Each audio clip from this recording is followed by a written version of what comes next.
তুলার মতো নরম নান রুটি পাতার তলায় তৈরি করব। হোটেল রেস্টুরেন্টকে হার মানিয়ে তৈরি হবে নান রুটি। এখন থেকে গ্যাসের চুলায় পাতিলার তলায় এমন নান রুটি বানিয়ে হোটেল রেস্টুরেন্টকে হার মানিয়ে দিতে পারবেন। আমি তো ভাবছি হোটেলের মালিকেরা আমাকে খুঁজবে, এটা আমি কি করে দিলাম। ওনারা আমার উপর খেপেও যেতে পারে, কারণ সকালের নাস্তাটা ভাইয়ারা বাহিরে হোটেলে গিয়েই করে।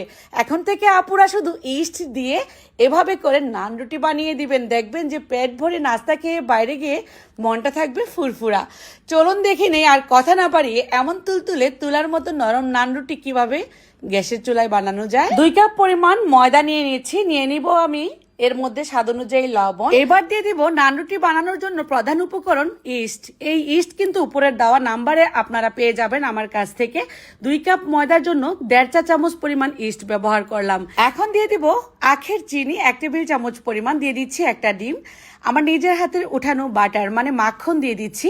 এখানে আমি মাখনটাই ব্যবহার করব নান রুটিটা একটু বেশি মজা হওয়ার জন্য।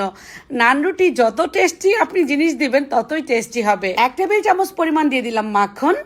এখন খুব ভালোভাবে একটু মিশিয়ে নিব। এই মাখনও কিন্তু পেয়ে যাবেন উপরের দেওয়া নাম্বারে, কল করলে আমার কাছ থেকে নিতে পারবেন অর্ডার করে।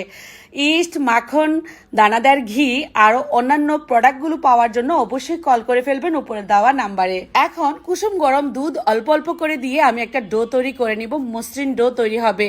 এই ডোটা কিন্তু 5-10 মিনিট রেখে দিলে দেখবেন যে ফুলে ফেপে ডাবল হয়ে গিয়েছে।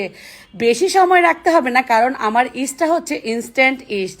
আমি 5 থেকে 6 মিনিট রেখেছিলাম, এর মধ্যে কিন্তু ফুলে একদম বাটিটা ভরে গিয়েছে। এখন এখান থেকে আমি 3-4টা লেচি বের করে নিব। নান রুটিগুলো একটু বড় বড়ই হয়, সেজন্য একটু বড় বড় করে লেচিগুলো নিয়ে নিচ্ছি। 2 কাপ ময়দা বা আটা দিয়ে আপনারা 4টা বড় বড় নান রুটি বানাতে পারবেন। আমি বেলুনের সাহায্যে রুটিটাকে বেলে নিচ্ছি। একটু পাতলা করে রুটিটা বেললাম, এটাই কিন্তু ফুলে যাবে। গ্যাসের চুলাটা অন করে দিলাম, এর উপর থেকে একটা পাত্র বসিয়ে দিলাম মানে পাতিল। এই পাতিলের মধ্যে একটু পানি ছিটা দিয়ে তারপর রুটিটা বসিয়ে দিচ্ছি।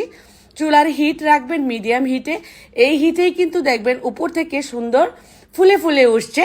খেয়াল করুন আপনারা, কালারটা কিন্তু অনেক সুন্দর আসছে। চুলার হিটটা অবশ্যই মিডিয়াম টু লো ফ্লেমে রাখবেন। 30 সেকেন্ড এপিট, 30 সেকেন্ড ওপিট। 1 মিনিটের মধ্যেই তুলতুলে নরম নান রুটি কিন্তু হয়ে গিয়েছে। আমি আরো একটা দেখিয়ে দিচ্ছি, দ্বিতীয়টা কতটা সুন্দর ফুলেছে আর নিচের অংশটা কত সুন্দর কালার আসছে। নান রুটি আপনি মিনিটের মধ্যেই একটা বানিয়ে নিতে পারবেন। আমি যেভাবে বানালাম মাত্র 4 মিনিটের মধ্যে 4টা নান রুটি বানিয়ে ফেললাম।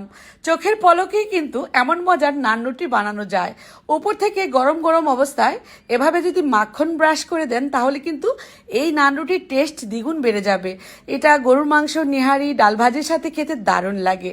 ভাইয়াদেরকে সকালের নাস্তাটা এভাবেই বানিয়ে দিবেন, তারপর দেখবেন যে হোটেলে গিয়ে আর নাস্তা খাওয়া লাগবে না। আপনাদের যে কোনো প্রোডাক্টের জন্য আপনারা মেসেজ করতে পারেন ইনবক্সে। সবাই ভালো থাকবেন। কেমন হয়েছে রেসিপি কমেন্টে লিখে জানাবেন। আজকের মতো বিদায়ও নিয়ে নিচ্ছি। আল্লাহ হাফেজ।